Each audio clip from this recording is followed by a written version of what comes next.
বন্ধুরা, কেমন আছো তোমরা সবাই? আশা করছি তোমরা সবাই খুব ভালো আছো।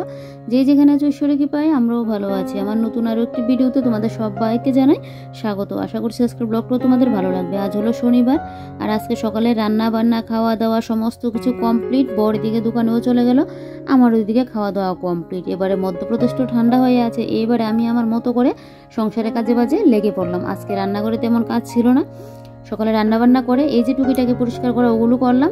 ভাবলাম কি যে না, রান্নাবান্না শেষ করে নিই, তারপরে সে বেডরুমটা ক্লিন করব। যেহেতু বাড়িতে আমি দুদিন থাকবো না, বর তো বাড়িতে থাকবে, তারপরও ঘর দোর যে গুছানোর ইয়েটা তাই গুছিয়ে যাচ্ছি। না হলে এসে না দেখবো কাজের পাহাড় জমে আছে। এমনিতে তো দেখবে কোথাও থেকে ঘুরে আসলে কাজের পাহাড়ই জমে থাকবে, তারপরেও কিছুটা যদি ক্লিন করে যায় তাহলে এসে আমার অতটা খাটুনি করতে হবে না। তাই জন্য দেখো ঘরটা ক্লিন করে নিচ্ছি। কালকে তো কিচেনটা ক্লিন করেছিলাম, তো আজকে ওই যে বেডরুমটা ক্লিন করে নিচ্ছি। তো এদিকে দেখো পাখাটাকে মুছে নিয়েছি, নিয়ে এবারে দেখো ওই যে সোফার ওই উপরের সাইডের টিনগুলো, এগুলো আমি এখন কিন্তু মুছে দিচ্ছি। তো যাই হোক, এদিকে আমার কিন্তু মোছা হয়ে গেছে। তো এই যে দেখো এই গোড্রেজের এই সাইডটাও কিন্তু মুছে দিচ্ছি, কারণ দাঁড়িয়ে তো অনেক সময় নাগাল পাই না তাই। তারপর এদিকে সোফাগুলোকে ওই যে আমার বিছানা যে ঝাড়ুনিটা, ওই ঝাড়ুটা দিয়ে ভালো করে একদম ঝেড়ে দিচ্ছি। কবে যে এগুলোকে নিয়ে রোদে একটু দেবো, এখন রোদটাও দেয় একদম সেই লেভেলে। তবে ভাবছি কি একদম লাস্টের দিকে গিয়ে রোদটা দেবো, আর তো চলে যাবো কালকে, তো তাই জন্য দুদিন যাক তারপরে এসে রোদটা দেবো। আর চৈত্র মাসের রোদটা দেখবে তখনও কি হাড় কাঁপানো একটা রোদ যে দেই। এই রোদটা না ওই যে বিছানাপত্র সোফা টোফা ওগুলো রোদে দেওয়ার সময় কিন্তু। তারপর আগে দেখবে একটা সময় আমরা কিন্তু ভাদ্র মাস আসলেই না, আমরা কি আমাদের মাকে দেখতাম এরকম করতো, আমাদের মা কাকিমাদের দেখতাম ভাদ্র মাস আসলেই দেখবে সবার ঘরের কাপড় চোপড় এনে রোদে দেবে। ভাদ্র মাসে রোদে যদি কাপড় চোপড় রোদে দেওয়া যায় তাহলে নাকি খুব ভালো হয়। এখন তো আর এগুলো নেই, এখন দেখবে হাতে কোনো যদি কয়েকজনকে পাবে। আমি তো দিই না, বিশেষ করে মাঝে মধ্যে যদি আমি দিই, না হলে খুব কমই আমার দেওয়া হয়। ভাদ্র মাসে যে ঘরের কাপড় চোপড় ওইগুলোকে যে রোদে দেওয়া, তারপর গুছিয়ে জায়গা মতো রাখা, ওইটাই বড় ভাবলে যেন অনেকটা কঠিন লাগে। তাই জন্য না আর দেওয়া হয় না। তো তবে মাঝে মধ্যে দেওয়া হয়, কিন্তু ওই যে ভাদ্র মাসে আসলেই দেবো, তাছাড়া দেবো না এরকমটা না। আমি যখন আমার ইচ্ছে হয় তখনই আমি দিয়ে ফেলি। তবে ওই যে সোফা বিছানা ওগুলো তো শীতকালে দেখবে ঠিকঠাক রোদটা থাকে না, এগুলো রোদেও দিতে পারি না। তো ভাবছি কি যে না, ফাল্গুন মাসের লাস্টে বা চৈত্র মাসের দিকে এগুলো রোদে দিয়ে দেবো। তারপর তো বৃষ্টির সময় চলেই আসছে, তারপর দেখবে বৃষ্টি থাকলেও যখনই রোদটা দেবে না একদম পুরো হাড় কাঁপানো রোদ দিই, তখন আবার একটা জিনিস রোদে দিয়ে ভালো হয়। কিন্তু বিছানাপত্র রোদে দিলে আর ঘুমানো যায় না, এমনিতেও রোদে না দিয়ে যেন বাঁচা যায় না, এত পরিমাণে গরমটা দিই। তো যাই হোক, সব কিছুই মানিয়ে নিতে লাগবে, শীতকেও মানিয়ে নিতে লাগবে আর গরমকেও মানিয়ে নিতে লাগবে, সব কিছু মানিয়ে নিয়ে চলতে লাগবে, না হলে তো চলতেই পারবো না। তো সোফাগুলোকে ঠিকঠাক করে গুছিয়ে তারপর এদিকে কাচের টেবিলটাকে ভালো করে মুছে নিয়েছি, নিয়ে মানি প্ল্যান্টটাকে জায়গা মতো রাখলাম, রেখে এদিকে দেখো এবারে ড্রেসিং টেবিলটাকে ভালো করে মুছে নিচ্ছি। উপরটা তো মোছা হয়ে গেছে, এবারে নিচটা মুছছি। তো এদিকে দেখো এই যে কাপড়টা নামিয়ে নিলাম, নিয়ে ভালো করে উপরটাকে মুছে তারপর কাপড়টা পেতে নেব। আর দেখো ঘুম থেকে উঠে চুল টুল আর আঁচড়ানোর আমার সময় নেই। ওই যে হুট করে রান্না করে গেলাম, আজকে বরকে দুপুরের খাবারটাও দিইনি। যদি লাগে ও তো আমাকে বলবে, আমি যাবো, ওকে আমি বলে দিয়েছি যদি আমাকে দরকার পড়ে। আর যদি বেশি কাস্টমার না থাকে তাহলে তো ও বাড়িতে এসে খেয়ে যাবে। তো এখনও ঠিক ঠিকানা নেই আজকে দোকানে যাবো কিনা। তারপরেও আমি আমার কাজগুলো না আগে ভাগেই শেষ করে রাখছি। আবার হঠাৎ করে ফোন করলে তাহলে তো আমাকে আবার দৌড়ে ছুটে যেতে লাগবে। তো পুজোটা যদি দেওয়া থাকে না, ফোন করলে আমি কিন্তু ছুটে যেতে পারি। পুজোটা না দেওয়া থাকলে তো যেতে পারি না, বলো। পুজোটা দিতে গেলেও তো একটু সময় লাগে, তাই আমি আমার কাজগুলো না একদম টাইমের আগেই শেষ করে রাখি, যে না ও আবার আমাকে যদি ফোন করে যেতে। তাই জন্য মনে হচ্ছে না আজকে বেশি একটু হবে, তারপরেও তো ঠিক নেই, বলো কখন কখন কে আসবে। তো এমনিতে ইয়ে হলে তো তোমাদের দাদাভাই একাই করে, কিন্তু বেশি যখন ইয়েটা হয় তখন গিয়ে আমার যেতে লাগে, একা একা সম্ভব হয় না। তো এদিকে দেখো এই যে এবারে মিটচেপটা মুছে খাটের এই সাইডটাও মুছে নিয়েছি। আর কালকে কাপড় চোপড় ধুয়েছিলাম, তোমাদের তো কালকের ব্লগে বলেছিলাম যে আমি আবার নেক্সট আরেকটু বাদে থেকে আবার আরেকটা ব্লগ শুরু করব। তো ব্লগ আর না করিনি, এদিকে একটুখানি শ্যুট করেছিলাম, তো এটা তো আর দিয়ে হবে না, রাত পর্যন্ত আর ব্লগটা কন্টিনিউ করতে পারিনি। তো তাই ভাবলাম কি যে না থাকবে, ওগুলো তোমাদের সাথে শেয়ার করবো না একদম। আর সকাল থেকে আবার যা যা করছি এগুলো তোমাদের সাথে শেয়ার করব। কালকে তো স্নান করার পর পুজো দিলাম, পুজো দিয়ে দোকানে গেলাম, দোকান থেকে আবার গিয়েছিলাম একটু পার্লারে, ওই যে তোমাদের বলেছিলাম যাবো এক জায়গায়। তো সেই জন্যই একটু, এমনিতে তো আমি সবসময় পার্লারে করি না, যখন বিশেষ দরকার পড়ে যায় কালকে আমার যেতে হচ্ছে তখন আমি বাড়িতেই দেখবে ব্লিড দিয়ে করে নিই।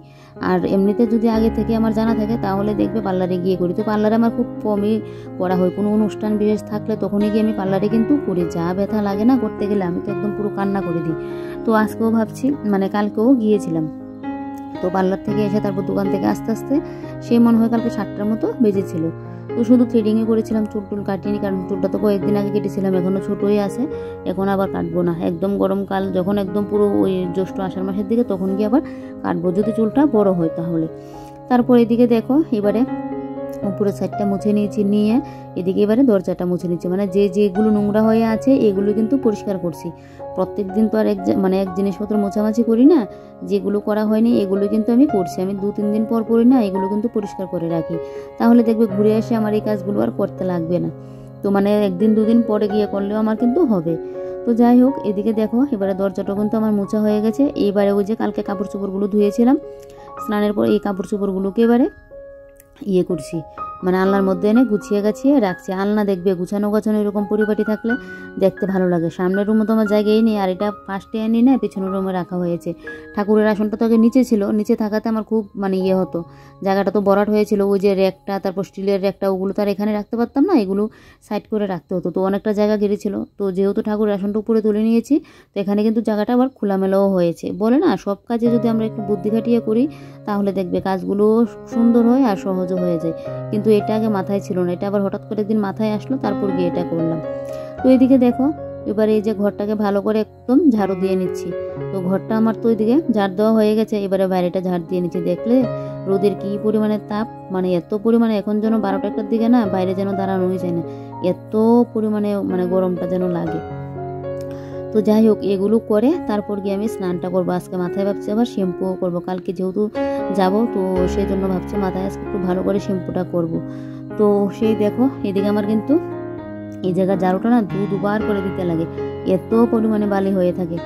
একদিন বৃষ্টি দিলে দেখবে ধুলোবালিটা গিয়ে একটু মজবে, না হলে হাওয়া একটু দিলেই এত পরিমাণে ধুলোবালি আসে। তো যাই হোক, বাইরেটা আমার ঝাড় দেওয়া হয়ে গেছে, দিয়ে এবারে দেখো এখন ঘরটা মুছে নিচ্ছি। একটুখানি স্টাফ নিলাম, নিয়ে আর এই যে দেখো খাটের নিচটা ভালো করে মুছে নিচ্ছি।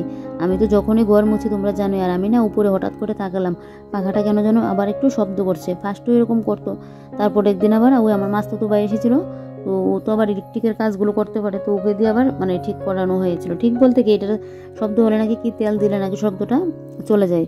তখন কিন্তু আবার 1-2 দিন ঠিকই ছিল, মানে শীতকাল তো তখন তো পাখা চালাতে হতো না, মানে একটুখানি চালিয়েছিলাম, দেখছি না শব্দটা নিয়ে। আজকে আবার চালিয়ে দেখছি না শব্দটা হচ্ছে, এরকম অবস্থা। তো শীতকাল বলে এটা আগে আর বোঝা যায়নি, কারণ শীতকালে তো আর পাখা চালানো হয় না, গরমকাল হলে তো পাখা চালানো হয়, তখন গিয়ে না হয় বুঝতাম। তো আমি তো ঘর মুছতে গেলে পাখা চালে, অন্য সময় কিন্তু এরকম শব্দটা পাইনি, কিন্তু আজকে দেখছি এরকম একটা শব্দ হচ্ছে। তো যাই হোক, এদিকে খাটের তলাটাকে মুছে ড্রেসিং টেবিলের নিচটাও মুছে নিয়েছি, নিয়ে এবারে দেখো সুপার নিচগুলো কিন্তু ভালো করে মুছে নেবার। কালকে না একদম সকাল সকাল বেরিয়ে পড়বো, তো এদিকে আবার আমার বোনেরও আসবে, তো সেই কালকে আবার সবার সাথে একসাথে দেখা হওয়া। মানে কি বলতো, তোমাদের দাদাভাই তো আর যেতে পারছে না বিশেষ অসুবিধাটার জন্য, না হলে তোমাদের দাদাভাইও যেত, অনেকটা আশাও করেছিল। তো কি আর করা যাবে, বিশেষ অসুবিধার জন্য তোমাদের দাদাভাই এখন আর যেতে পারছে না। বলে না, কোথাও যেতে গেলে বা কোনো একটা জিনিস খেতে গেলে সব কিছুই দেখবে ভাগ্যে থাকতে লাগে, কখন কি হয়ে যায় এটা আমরা কেউ বলতে পারি না। তো যাই হোক, আরও তো অনেক মানে যে অনুষ্ঠানে যাচ্ছে এটার আরও অনেক অনুষ্ঠান আছে, তো সেগুলোর মধ্যে তো তোমাদের দাদাভাই অবশ্যই যাবে। এখন একটা প্রবলেম হয়ে গেছে, তোমাদের দাদাভাই যেতে পারবে না, কি আর করা যাবে। তো যাই হোক, মানে এটার জন্য একটু মনটা যেন কীরকম লাগছে, সবাই মিলে একসাথে যাওয়াই দেখবে একটা যেন অন্যরকম আনন্দ। তো এদিকে দেখো এবারে চিরুনিগুলো নোংরা হয়ে আছে, চিরুনিটা ভালো করে একদম মেজে ঘষে পরিষ্কার করে নিয়েছি।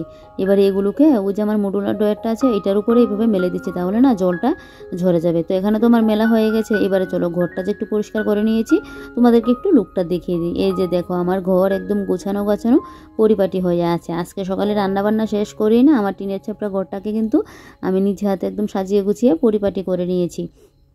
এই যে দেখো চারিদিকটা দেখতে কতটা ভালো লাগছে।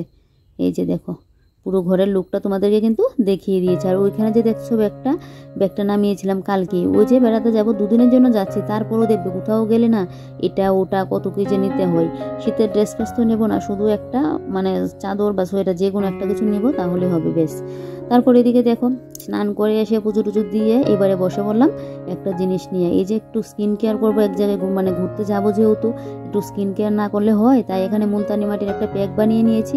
এবারে মুখে একটু লাগিয়ে নিচ্ছি। পার্লারে গিয়ে 1 গাদা টাকা খরচ করা তো আর হবে না, মানে অসম্ভব, এগুলো করতেও আমার ভালো লাগে না। আমার না কি বলো তো, আমি একটু বলতে পারো হিসেব করেই চলি, তা বলে যে কিপটামো করে করি এরকমটা না, তারপরে অতটাও হিসেব করে চলতে পারি না। মানে কিছু কিছু ক্ষেত্রে আমি একটু হিসেব করেই চলি। অযথা টাকা খরচ করা ওইটা আমার একদমই ভালো লাগে না। আমি বলছি না যে পার্লারে ফেসিয়ালটা করলে অযথা টাকা খরচ করা, এগুলো না। দেখবে পার্লারে করলেও কিন্তু ভালো হয়, মানে স্কিনেরও ভালো হয়, ভালো হয়। তবে কি বলো তো, এটার প্রতি আমার নেশাটা যেন একটু কমই। আমি মানে বিয়ের সময় একবার করেছিলাম, কোনো দিনও আমি পার্লারে কিন্তু ফেসিয়াল করিনি। আমি সবসময় ঘরে এটা করি, শীতকাল বলে এই স্কিন কেয়ারটা কিন্তু করতে পারছি না। তো যেহেতু কালকে যাব, তাই জন্য মুখে আগে একটু স্ক্রাবার করে নিয়েছি, মানে স্ক্রাবটা লাগিয়ে নিয়েছি, তারপর করলাম, প্যাকটা লাগিয়ে নিয়েছি। তারপর দেখো এবারে বসলাম এখন মেহেন্দি আর্ট নিয়ে। এই যে নিজের হাতে নিজে মেহেন্দিটা করে নিচ্ছি। ওই যে বলছি যাব, তো সেই একটা অনুষ্ঠান আছে, বিয়েরই একটা অনুষ্ঠান আছে, বিয়ে কিন্তু না, তো বিয়ে হলে তো অনেক অনুষ্ঠান থাকে, সেই বলতে পারো একটা অনুষ্ঠানে যাচ্ছি। তো সেই মানে যাবো বলে এখানে কিন্তু মেহেন্দিটা আমি আর্ট করে নিচ্ছি। আর নিজের হাতে নিজে মেহেন্দি পরা চারটিখানি কথা না গো, খুবই কষ্ট হচ্ছে। মেহেন্দি আর্ট করতে আমার খুব ভালো লাগে। বিয়ের আগেও না আমি অনেককে আমাদের এখানে মেহেন্দি পরিয়ে দিতাম, কিন্তু নিজের হাতে নিজে মেহেন্দি করা খুব কষ্ট। ডান হাত দিয়ে বা হাতে করতে গেলে সুবিধা হয়, কিন্তু বা হাত দিয়ে যখন ডান হাতে করি না, এটা তো একদম কষ্ট হয়ে যায়। তারপরেও তোমরা একটু বলবে কীরকম হয়েছে ডিজাইনটা। আমার তো মেহেন্দি পরতে খুবই ভালো লাগে।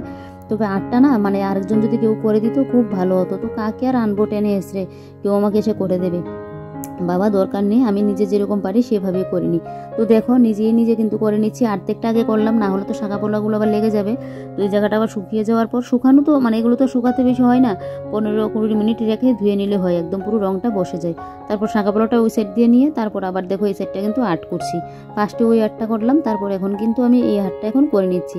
ওই হাতটা কিন্তু আমি ওই যে প্যাকটা লাগালাম, ওইটা একদম ধুয়ে মুছে মানে মুখটা ফ্রেশ করে তারপর গিয়ে হাতে লাগিয়েছিলাম। তারপর তোমাদের দাদাভাই আসলো, খাওয়া দাওয়া কমপ্লিট করলাম, বিকেলে ঘর টর ঝাড় দিলাম, এবার বসলাম আবার এই হাত নিয়ে। তো এখনই করে নিচ্ছি, কারণ রাত্রিবেলার দিকে আবার ভিডিও এডিটিংয়ের কাজ টাজ থাকবে, রান্নাবান্নাও আছে। তারপর এদিকে আবার মানে ও যে কালকে যাবো, ব্যাগপত্র গুছানোরও আছে, তো এই করে আর সময় হবে না। আর এই যে দেখো মেহেন্দির ডিজাইনটা তোমাদেরকে একটু দেখিয়ে দিচ্ছি কীরকম হয়েছে, কমেন্টে কিন্তু অবশ্যই বলবে। আমি আমার মন মতো করে কিন্তু এই মেয়ের ডিজাইনটা আঁকলাম। এই যে দেখো আরও একটু বাকি আছে, এই জায়গাটা একটু এঁকে নিয়েছি। তারপর এদিকে দেখো গাছ থেকে গিয়ে কয়েকটা বেগুনও নিয়ে আসলাম। আর মেহেন্দিগুলো কিন্তু শুকিয়ে যাওয়ার পর, শুকানো তো আর লাগে না, এগুলো 15-20 মিনিট রাখলেই হয়ে যায়, তারপর তুলে নিলে হয়ে যায়। কি সুন্দর রঙও কিন্তু বসেছে। আর এদিকে দেখো গাছ থেকে কয়েকটা বেগুন নিয়ে আসলাম। সকালবেলায় যদিও বেগুন নিয়ে এসেছিল, তারপরও গাছের এই লম্বা বেগুনগুলো দিয়ে না একটু ঝোলপাতি করলে যেন ভালোই লাগে। আর মোটা বেগুনগুলোর মধ্যে এত পরিমাণে তেল লাগে কি আর বলি। তো এগুলো পোড়া খাবো, মানে মোটা বেগুনগুলো জানলো। আজ এই গাছ থেকে বেগুনগুলো পারলাম, এগুলো রাত্রিবেলায় দেখি কি রান্না করতে পারি। আর এদিকে দেখো এখন বিকেলের কাজকর্ম শেষ, সন্ধ্যা পুজো কমপ্লিট করে অনেকটা সময় রেস্ট করলাম। আমার জায়ের বাড়িতে একটু গেলাম ঘুরতে। তো জায়ের বাড়ি থেকে এসে এই যে দেখো এখন বেসিনটা পরিষ্কার করে নিচ্ছি, কারণ আজকে যে মেহেন্দি তারপর ওই যে মুখে প্যাকটা লাগিয়েছিলাম, এখানে তো ধুয়েছিলাম, তারপর না এই জায়গাটা পুরো কীরকম হয়ে আছে। তো তার জন্য ভালো করে বেসিনটা একটু পরিষ্কার করে দিচ্ছি। আমার না বেসিন টেসিন নোংরা হয়ে থাকলে ভালো লাগে না, কারণ বেসিনের মধ্যে দেখো কাজ করি কিন্তু আমি, তো নোংরা মতো থাকলে তো ভালোও লাগে না দেখতে।